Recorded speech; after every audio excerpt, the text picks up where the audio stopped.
Saludos amigos, les habla Joseph, director Les Jaim. Para mí es un gusto estar nuevamente aquí en su programa Derech Hashem, el camino de Dios, programa que llega a ustedes de parte del Ministerio Les Jaim, el Ministerio del Árbol de las Vidas, el árbol que fue muy injertado.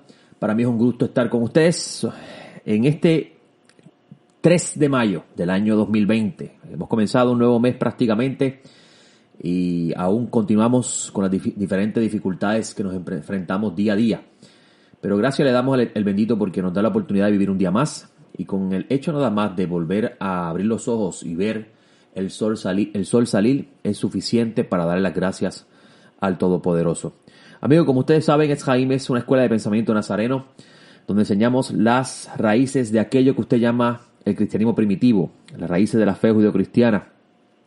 Y nos dedicamos a esa misión, a llevar a las personas a conocer la figura histórica de Jesús de Nazaret, conocido en el mundo de habla castellana como Jesús, nombre hebreo Yeshua, y su mensaje, el mensaje a la luz de la vida que él tuvo en la Judea del segundo templo, mensaje que él construyó basado en lo que estaba fundamentado ya en la Torá y los profetas, cosa importante a comprender, mensaje que se ha perdido con el pasar del tiempo, obviamente porque a la medida que el hombre se distancia de las fuentes, pues va creando nuevas ideas y nuevos pensamientos, leyendo los mismos textos, pero alejados de lo que realmente se quería transmitir cuando se transmitió.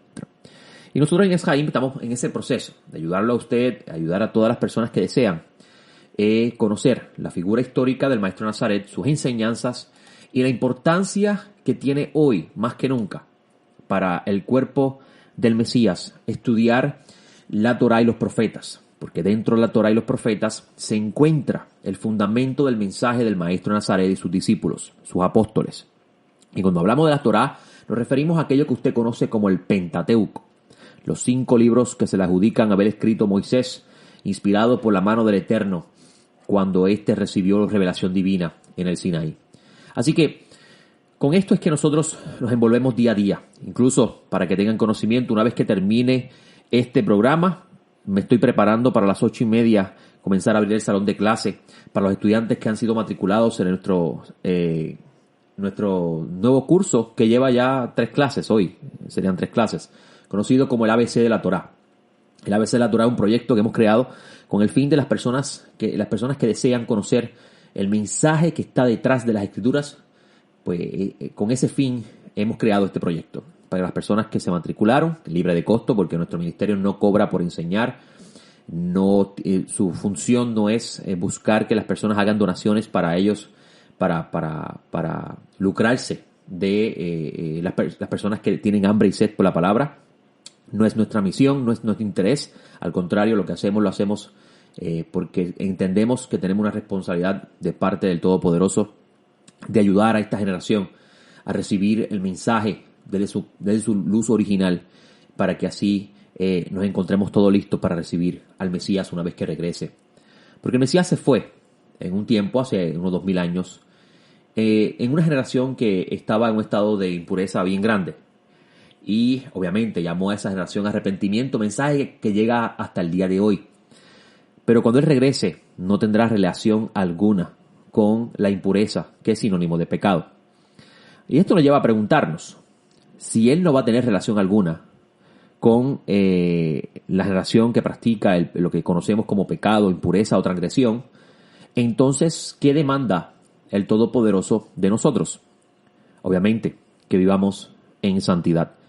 Y entonces comienza la pregunta, ¿qué significa vivir en santidad? Porque usted habrá leído en su escritura, sed santo como yo soy santo.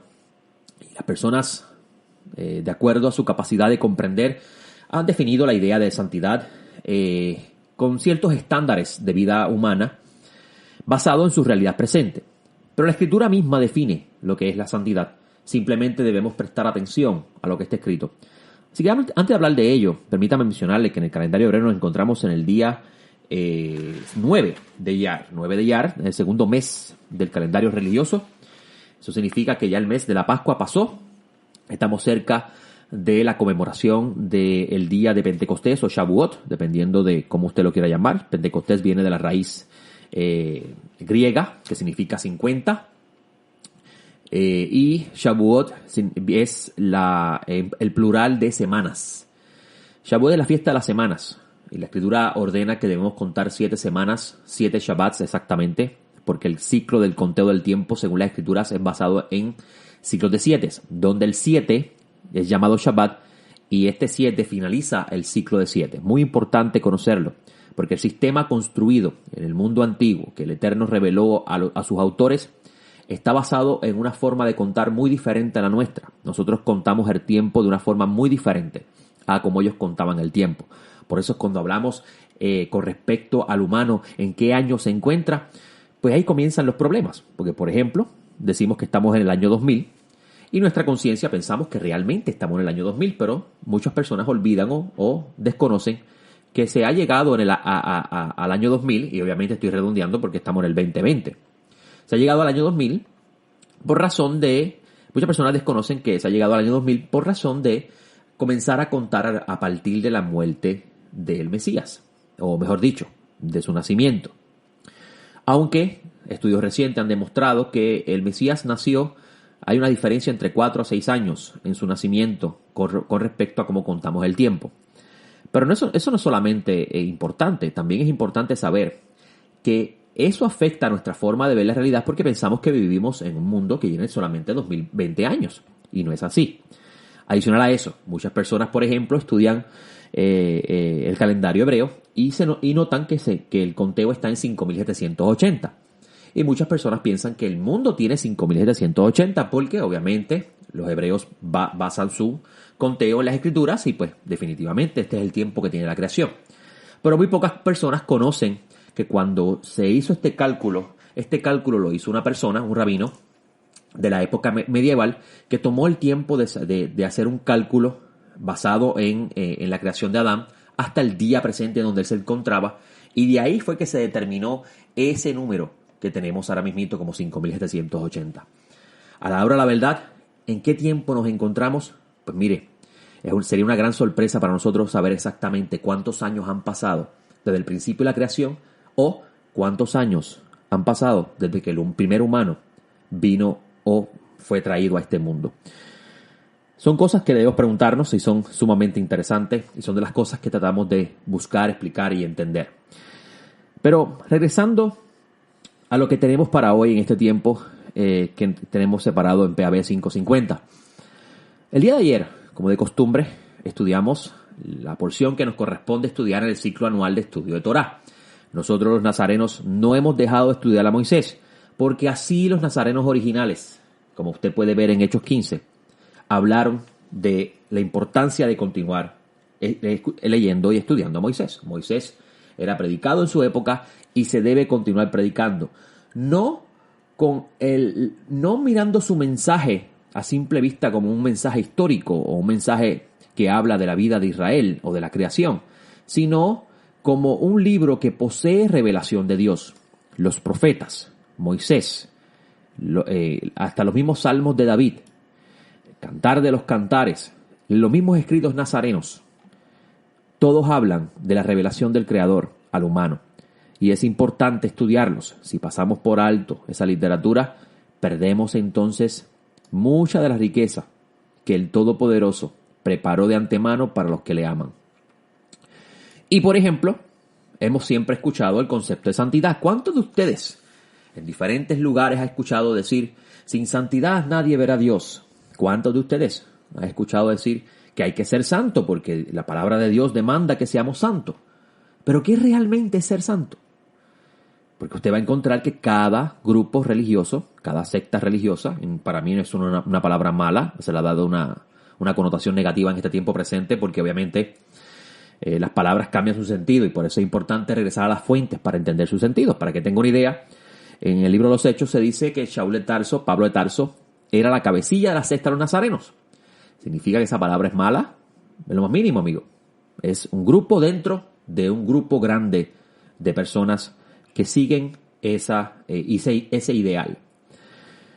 Y muchos grupos sectarios presentes que siguen la fe del cristianismo o la fe del judaísmo, dependiendo de cuál de las dos practiquen, definen la santidad basado en sus creencias. Sin embargo, la Escritura cuando vamos al principio, vamos a ver que el Todopoderoso define lo que es realmente santidad.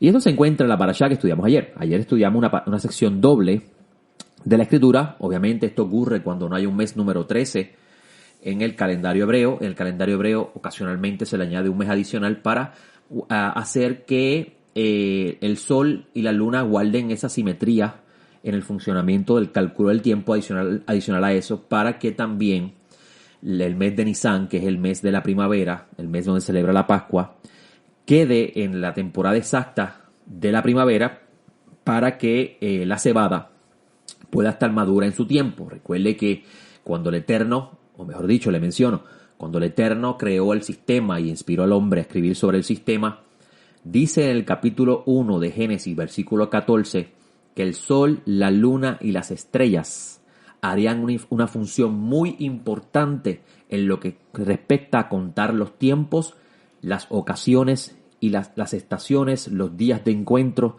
todo.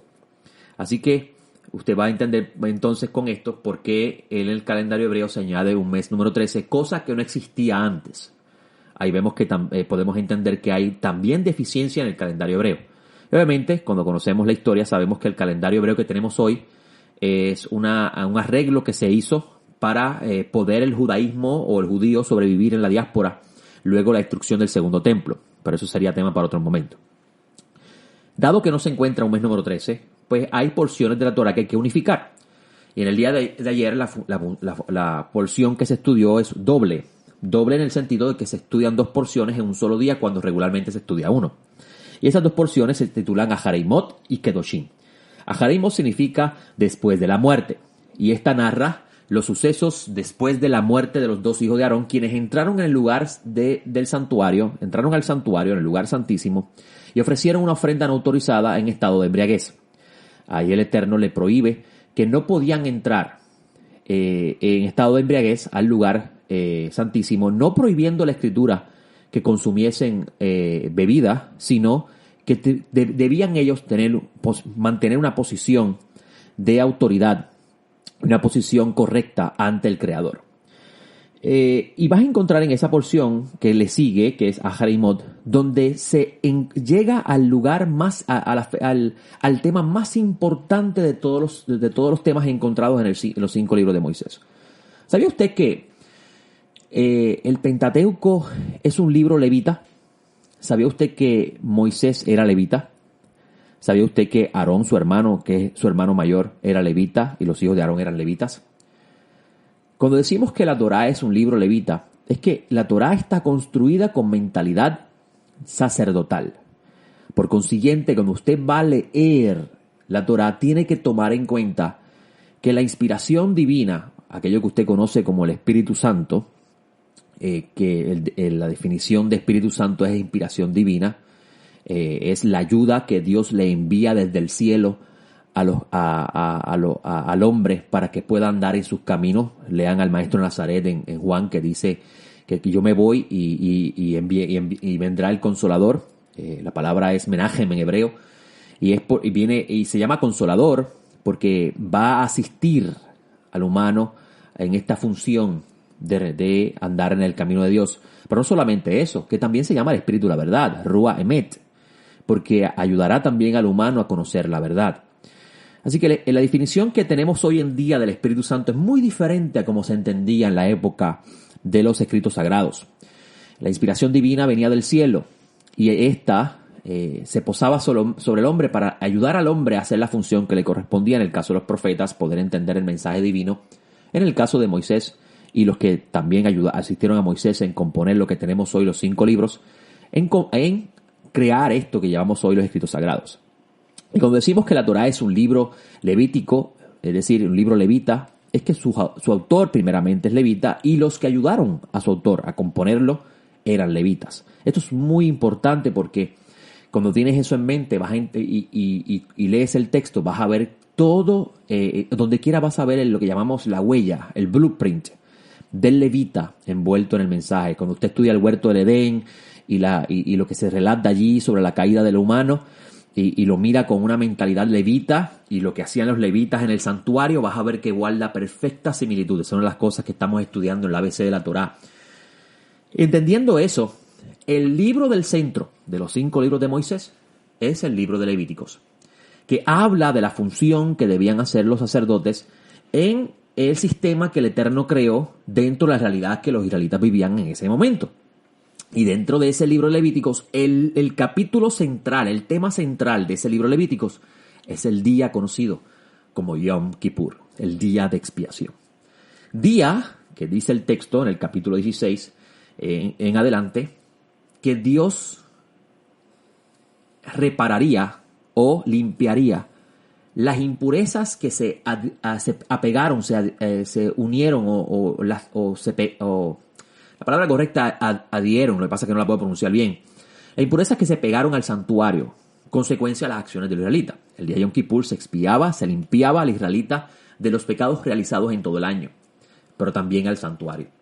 Y una cosa muy interesante que debemos tener en mente y conocer, por eso es que le digo que es un libro levita, que el libro de Génesis nos presenta al principio la creación como un santuario. Usted va a encontrar que la Torá te presenta que cuando se construyó y se inauguró el santuario hubo una fiesta de 7 días.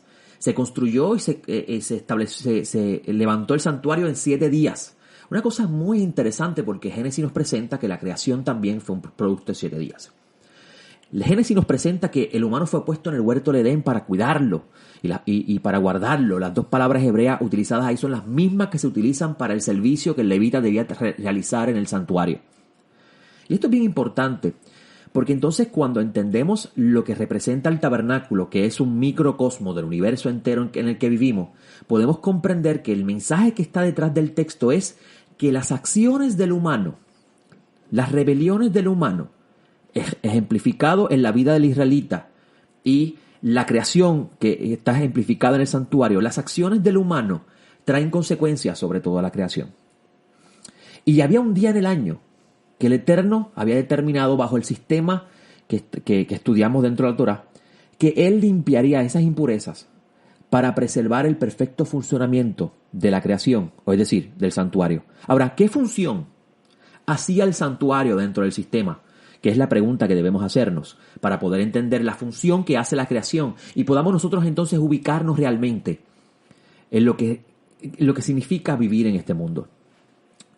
El santuario servía como el medio a través del cual el israelita, o mejor dicho, el sacerdote, porque él es representante del pueblo, podía acercarse a Dios al punto más cercano permitido.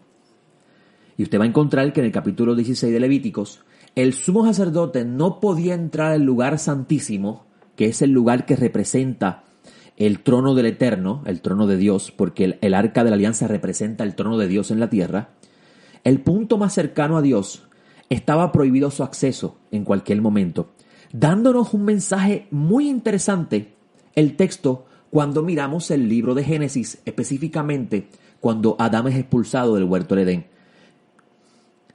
Ya Adán no podía acercarse a Dios como en aquel entonces podía. A igual vamos a ver que después de la muerte de los hijos de Aarón hay una restricción de acceso a Dios. Ahora, ¿podía solamente el sumo sacerdote entrar una vez al año para realizar el ritual de purificación del santuario y purificar al pueblo de Israel por sus transgresiones? Sobre esto y qué representa dentro de la creación, verdaderamente el tiempo no nos va a dar para hablar sobre ello. Pero una cosa muy interesante es que solamente el sumo sacerdote tenía contacto con Dios en lo que respecta cara a cara, porque tenía acceso al trono una vez al año, con el único fin de restaurar una relación que estaba condicionada a un espacio particular, hasta el lugar santo.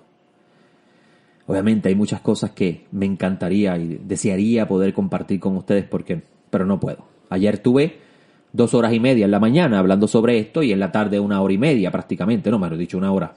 Así que estamos hablando de que hoy estoy en 30 minutos tratando de resumir 3 horas y media de clases. Sí, porque los Shabbat, los sábados, este servidor del Eterno se dedica a enseñar. Y estoy prácticamente todo el día enseñando. Las pausas que tomo son para descansar y también aprovechar del día, porque el día de reposo es un día de descanso, es un día donde le agradecemos al Eterno la proporción que nos dio en 6 días y el cuidado que tiene de nosotros. Pero regresando al tema, el sumo sacerdote que era el elegido por Dios para ser el representante del pueblo, solamente podía entrar una vez al año.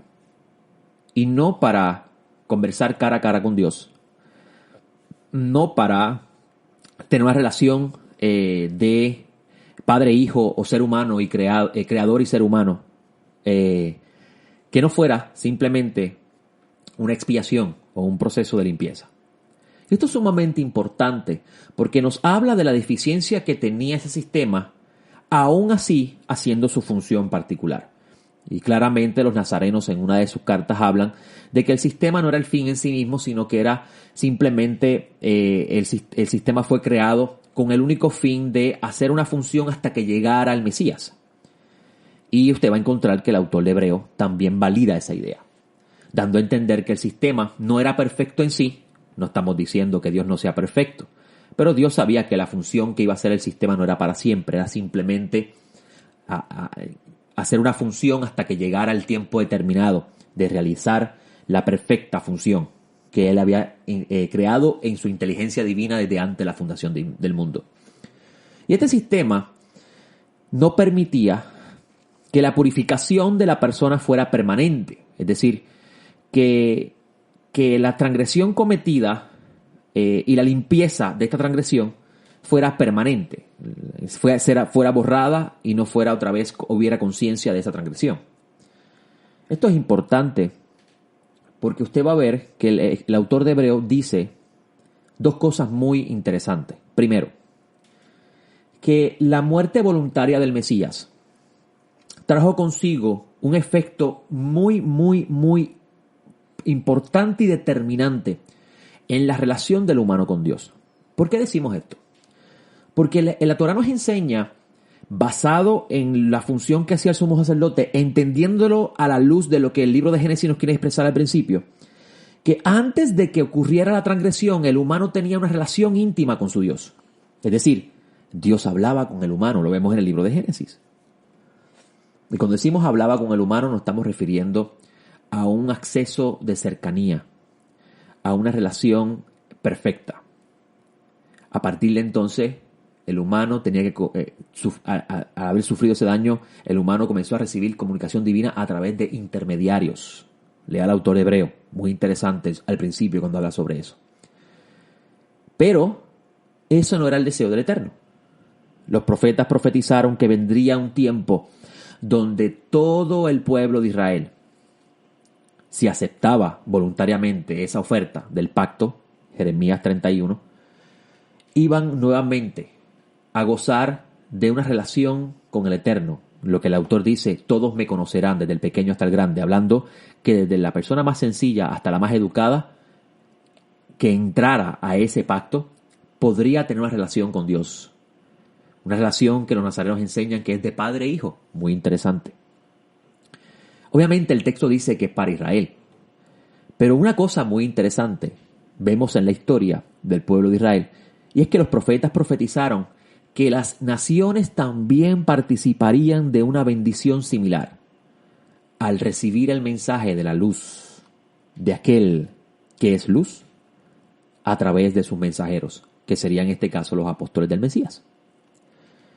Y esto es muy interesante porque vas a ver que en los escritos nazarenos se muestra por la historia narrada que las naciones también se le abrió la puerta para ser bendecidos en esta oportunidad de entrar a un pacto cuya función primordial en esta era es establecer una relación entre el humano con Dios, cuyo fin es llevar al humano a la era venidera, donde todo volvería a ser lo que fue al principio. Si vas al libro de Génesis, mirarías y te darías cuenta que al principio el humano vivía en perfecta armonía con lo creado. No había razón de un día de expiación porque no había desbalance en la creación. No había transgresor en la creación. Y el Creador, bendito sea, podía relacionarse con su creado. Tanto es así que dice la Escritura que el humano creado poseía algo de Dios, un alma. Alma que en estos momentos nosotros estamos mal utilizando, cuando perdemos el fin y el propósito por el cual fuimos creados, conocer al Creador. Y es bien interesante que el autor de Hebreos dice que la muerte de Yeshua el Mesías y su eventual resurrección trajo consigo algo muy interesante en la vida del ser humano. ¿Y sabes cuál es, amigo? Se le dio ahora a toda persona que participa de esa bendición, de ese regalo de Dios, la oportunidad de accesar a su Creador, es decir, de poder tener una relación con su Creador de padre a hijo. El pequeño o el grande, es decir, desde la persona más inocente que no tiene tanto conocimiento de las Escrituras hasta la persona que tal vez estudia mucho. Todos podrán relacionarse, es decir, todos podrán conocer a Dios. Y mire qué interesante, amigo que me escucha. El profeta en Jeremías 31 dijo que esto era para la casa de Israel y para la clase de Judá. Pero también otros profetas dijeron que las naciones serían bendecidas a través de Israel. Y claramente así lo fue, porque vamos a ver por la historia narrada de los nazarenos, que a través de un judío llamado Yeshua de Nazaret y sus discípulos que eran judíos, las naciones recibieron el mensaje y la invitación de entrar a esta bendición que se llama el nuevo pacto. Pacto donde el Eterno pondría en cada ser humano que así voluntariamente lo aceptase su espíritu para ayudarlo a vivir una vida de santidad. ¿Pero qué es santidad? Yo estaba diciendo ayer, en los minutos que me queda de programa, en la tarde, que nosotros tenemos un concepto de santidad bien diferente a lo que realmente la Escritura expresa lo que es santidad. Y ayer hice un ejercicio muy interesante y lo comparto con ustedes. Vamos a ver, en vez de ver la santidad como una palabra religiosa, vamos a mirar la palabra santidad como ser diferente. ¿Y por qué como ser diferente? Dios dice, yo soy santo, sean santos como yo soy santo. Si tú comparas al Dios de Israel con los dioses que tenían las naciones en ese momento, el Dios de Israel era muy diferente. Las naciones servían a los dioses por temor a ser castigados por ellos. El Dios de Israel pedía que Israel lo sirviera para establecer una relación a través del servicio. Y eso es muy importante. Así que definiendo esta idea de santidad como ser diferente, entonces cuando el Eterno le dice a cada persona que quiere tener una relación con Él, luego de participar de esa bendición de la purificación que creó el Mesías para aquellos que aceptan el mensaje, obviamente. Entonces tenemos todos nosotros una invitación a ser diferentes. Ser diferente al mundo que nos rodea. El mundo tiene una forma de proceder sobre cada asunto en la vida. Y el Eterno dice, ustedes no pueden ser igual que ellos. Por ejemplo, vamos a mirar un ejemplo de lo que es la santidad en el Código de Levíticos. El versículo 13 del capítulo 19 dice, no harás extorsión a tu prójimo ni lo expoliarás. El salario del jornalero no pernoctará en tu poder hasta la mañana siguiente. Mire qué detalle más interesante. No debes extorsionar a tu prójimo. ¿Cuánto vemos en el día de hoy que hay mucha extorsión? ¿Cuántas personas trabajan por un salario y se les retiene lo que cobran? Cada vez yo veo cómo personas dicen, trabajé y hasta el día de hoy no se me ha pagado las horas extra, por decir un ejemplo. Si usted es patrono o usted dirige una empresa y usted quiere ser diferente a los demás, al mundo que le rodea, haga lo contrario. Págale a tiempo a sus empleados. Eso lo define usted como ser santo. Es decir, eso lo hace usted diferente. Con esto nada más podemos resumir 3 horas y pico de clase, amigos, en 30 minutos. Y ya el tiempo no me da, así que tengo que cerrar el programa de hoy por este momento. Pero le pido al Todopoderoso que lo que he compartido con ustedes en 30 minutos haya calado en lo profundo de su corazón y usted pueda entender que la Escritura contiene perlas, tesoros, hermoso mensaje cuando nosotros atrapamos el fin de ella, que es revelarnos el corazón y la mente de Dios. Les hablo Joseph y me despido hasta el próximo programa de Hashem, el camino de Dios. Que tengan una excelente semana. Shalom.